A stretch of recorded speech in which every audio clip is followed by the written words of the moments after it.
Welcome to all of you, welcome to learners, welcome to all of you in once again my channel which is same focus to education with प्रियम बदा।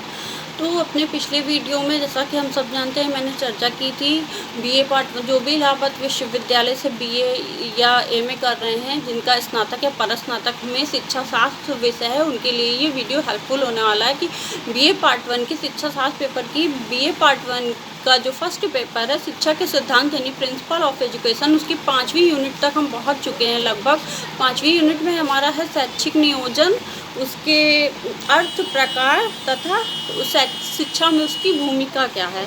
तो हमने कौन कौन से syllabus में हमारे दिया गया है। फ़िलहाल आपको ये भी अपडेट दे दूँ मैं कि सिलेबस से अब की बार से चेंज हुआ है इलाहाबाद विश्वविद्यालय का, मतलब नया सिलेबस आया, उसके ज़रिए मैं अपडेट करके भी आपको वीडियो बनाऊंगी।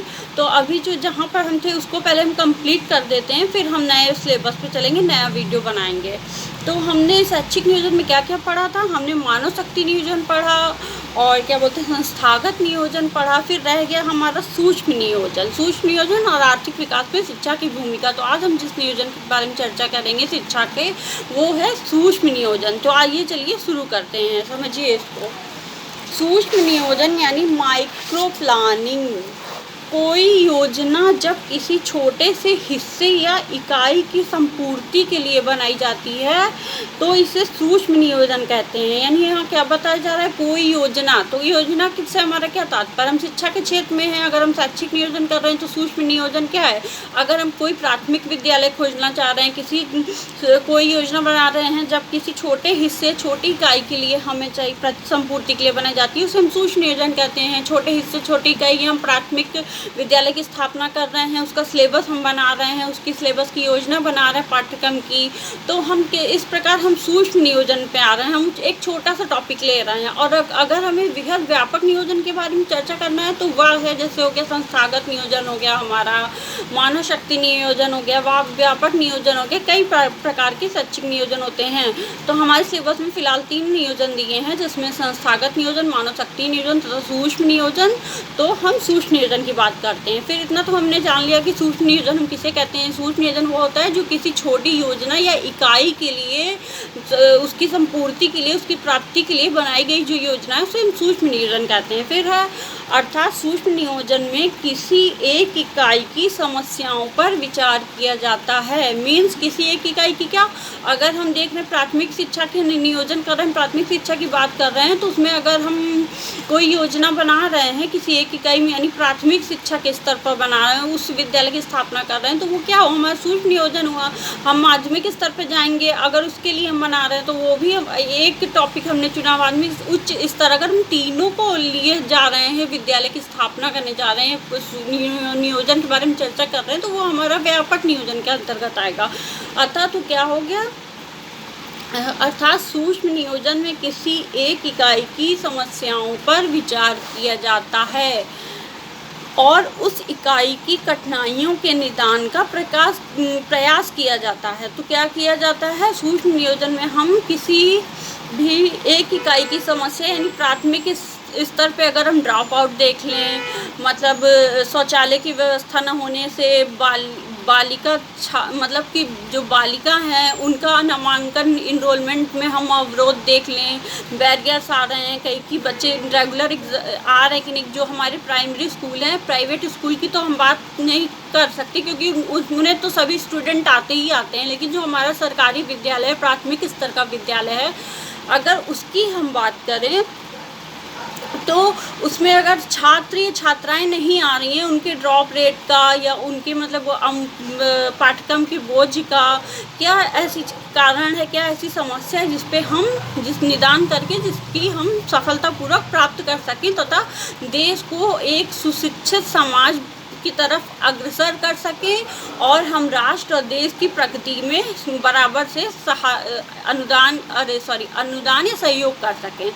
फिर है सूक्ष्म नियोजन में किसी व्यक्ति या इकाई की ज़रूरतों और समस्याओं को दृष्टि में रखा जाता है। सूक्ष्म नियोजन क्या किया जाता है, किसी व्यक्ति या इकाई की ज़रूरतों को और समस्याओं को दृष्टि में रखा जाता है। मतलब कोई ही व्यक्ति को हम लेते हैं, उसकी एक इकाई ले लेते हैं और उसकी ज़रूरतें क्या है मतलब अगर चाइल्ड रेशियो की हम बात कर रहे हैं तो गर्ल चाइल्ड जो हैं उनका क्यों मतलब ड्रॉप आउट हो रहा है, नामांकन अवरोधन हो रहा है, वो विद्यालय में नामांकन के बाद विद्यालय नहीं पढ़ने आ पा रही हैं, क्या ऐसा कारण है जिसकी वजह से हमने ऐसा कदम उठाया है।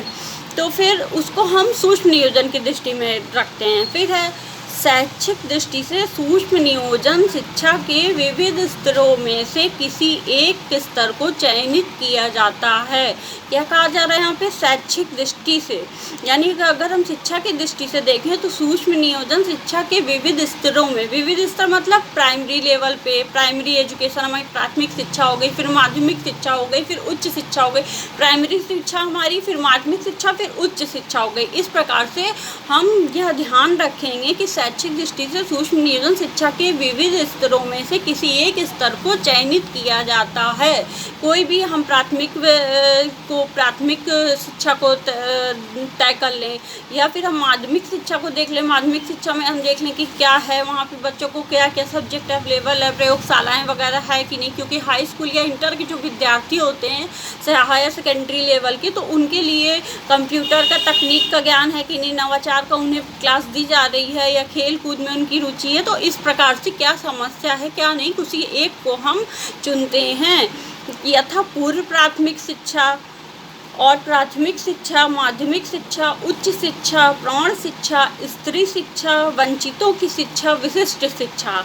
तो जैसे सूक्ष्म नियोजन हमारा क्या है, हमने किसी एक इकाई को शिक्षा को ले लिया, चाहे वो पूरी प्राथमिक शिक्षा की हो, प्राथमिक शिक्षा की हो, या फिर माध्यमिक शिक्षा, उच्च शिक्षा, प्रौढ़ शिक्षा, स्त्री शिक्षा, एडल्ट एजुकेशन हो, वुमेन्स एजुकेशन हो, वंचितों की शिक्षा हो, विशिष्ट शिक्षा की व्यवस्था पे अगर हम बात कर रहे हैं तो इसका मतलब क्या है कि विशिष्ट शिक्षा से हमारा क्या, जो बालक विशिष्ट हैं उनमें एक योग्यता, मतलब अलग योग्यताएं हैं, उनके हिसाब से हम अपने विद्यालय का स्ट्रक्चर क्या है, या मान लीजिए कोई बालक विशिष्ट बुद्धि का है या मंद बुद्धि है, उसके अंदर कोई विशिष्ट लक्षण है, वो दिव्यांग है, तो उसके हिसाब से हम उसकी शिक्षा की प्रत्येक स्तर में, माध्यमिक स्तर में, प्राथमिक स्तर में, माध्यमिक स्तर में और उच्च स्तर में हम उसको कैसे उसको सुविधा प्रदान करें कि वो उसको कोई कठिनाई ना हो। फिर चाहे वो स्त्री शिक्षा हो तो उसके बारे में भी कि स्त्रियों की शिक्षा के लिए क्या फ़ायदे हैं, समाज के, देश के, राष्ट्र के हितकर में है या नहीं, क्या सिलेबस है, क्या हमारा वुमेन्स एजुकेशन का क्या रेशियो है, क्या अनुपात है, उनका नामांकन किस मतलब छात्र की अपेक्षा छात्राओं में क्या रेट है, तो इस बारे में हम चर्चा करेंगे। फिर है किसी समाज, समुदाय, गांव के किसी समस्या के परिप्रेक्ष्य में सूक्ष्म नियोजन किया जा सकता है। यानी क्या बताया जा रहा है यहाँ पे, किसी समाज, समुदाय, गांव के किसी समस्या के परिप्रेक्ष्य में भी सूक्ष्म नियोजन किया जा सकता है। जैसे कि हम समाज की बात करें तो हम किसी समाज में या कोई समुदाय हो गया हमारा, कोई हमने एक गाँव ले लिया, उसमें हमने देख लिया कि वहाँ सिंचाई की व्यवस्था है कि नहीं, वहाँ पे पोखर या तालाब वगैरह है नहीं, तो हम उस समस्या को ला के शिक्षा के क्षेत्र में पर्यावरण के द्वारा सम्मिलित करेंगे, जिसका संविधान में भी प्रावधान किया गया है, तो हम उसकी समस्या कर पाएंगे। जैसे कि हो गया अल्पसंख्यक समुदाय हो गया, जनजाति शिक्षा हो गई, पर्वतीय गांव हो गए, जो पर्वत में गांव बसे, वहाँ के लोगों को क्या समस्या आती है, रास्ते नहीं है, अगर तो हम मार्ग बनवाएं जिससे विद्यालय तक पहुँचने में, ताकि उनका जो रेशियो, नामांकन रेशियो हो वो काफ़ी बढ़ सके, उस स्तर पे सुधार हो सके। जनजाति है हमारी, जो जनजीवन जंगलों में निवास करते हैं, जनजातीय SC ST के में आते हैं, तो उनके लिए हमें विशेष प्रावधान करना चाहिए। उनको अगर हम चुनते हैं एक मुद्दा, तो ये हमारा सूक्ष्म नियोजन के अंतर्गत आएगा।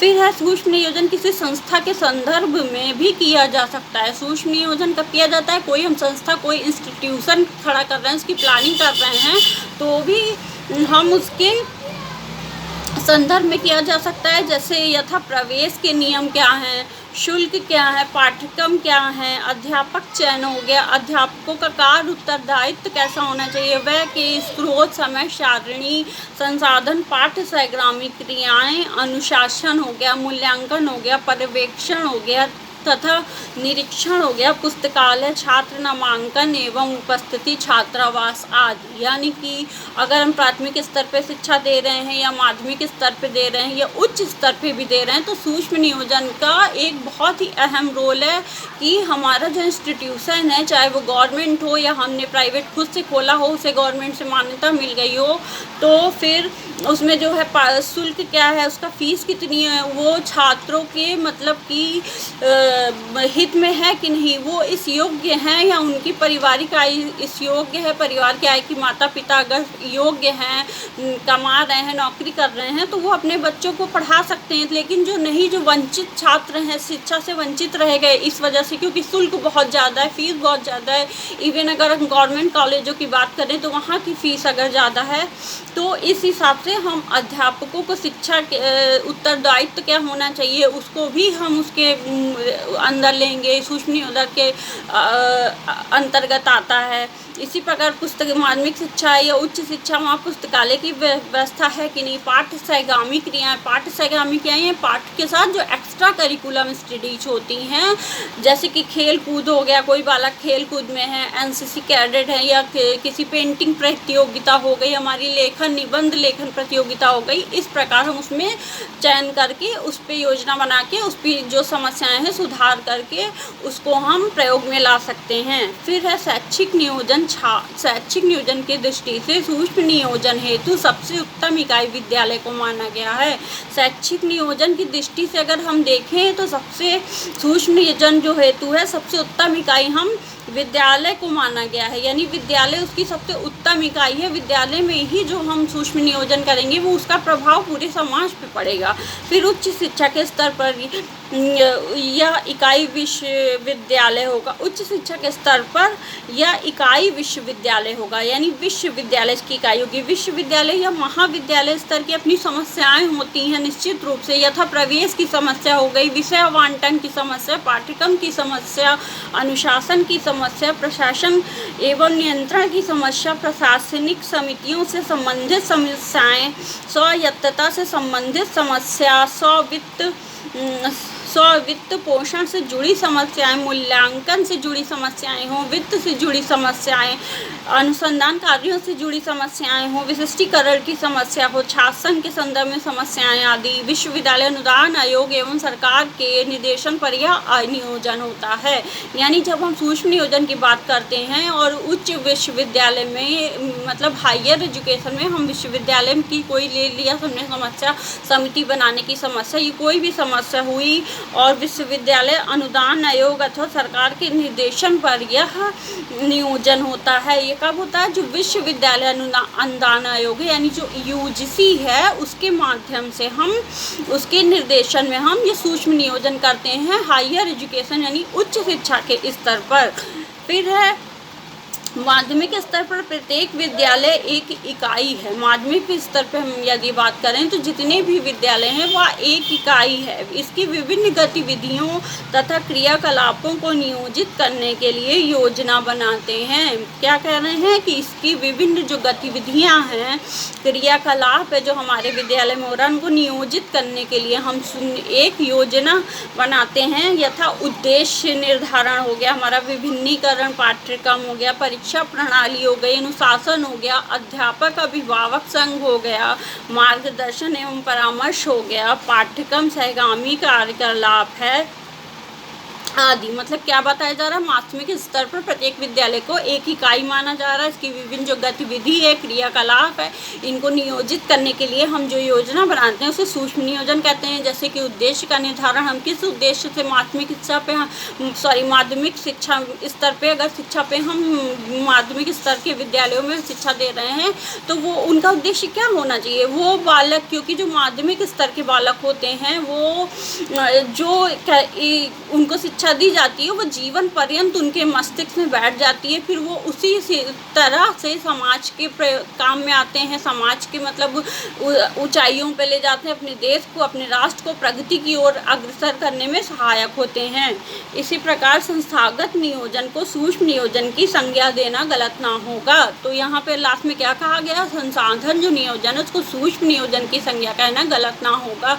संस्थागत नियोजन तो हम पढ़ चुके हैं, लेकिन जो उसके सूक्ष्म नियोजन की संज्ञा देना देना, उसका नाम देना, क्योंकि हम ही विद्यालय ही एक इकाई है, सूक्ष्म नियोजन की इकाई एक विद्यालय ही है, और संस्थागत नियोजन हम क्या कर रहे हैं, विद्यालय खोल रहे हैं। तो इस प्रकार आज हमने जाना सूक्ष्म नियोजन क्या है। अपने नेक्स्ट वीडियो में हम जानेंगे कि आर्थिक विकास में शिक्षा की क्या भूमिका है, इस पर हम चर्चा करेंगे। तो आशा करती हूँ ये वीडियो आज का मेरा आपके लिए बहुत हेल्पफुल रहा होगा, और अगर हेल्पफुल रहा हो तो प्लीज़ आप कमेंट कीजिए, शेयर कीजिए, सब्सक्राइब कीजिए, इससे मुझे प्रेरणा मिलेगी और मैं और ही सारे सब्जेक्ट के वीडियो इसी प्रकार से यूट्यूब पर निरंतर लाती रहूँगी। तो सभी सीखने वालों को मेरा नमस्कार।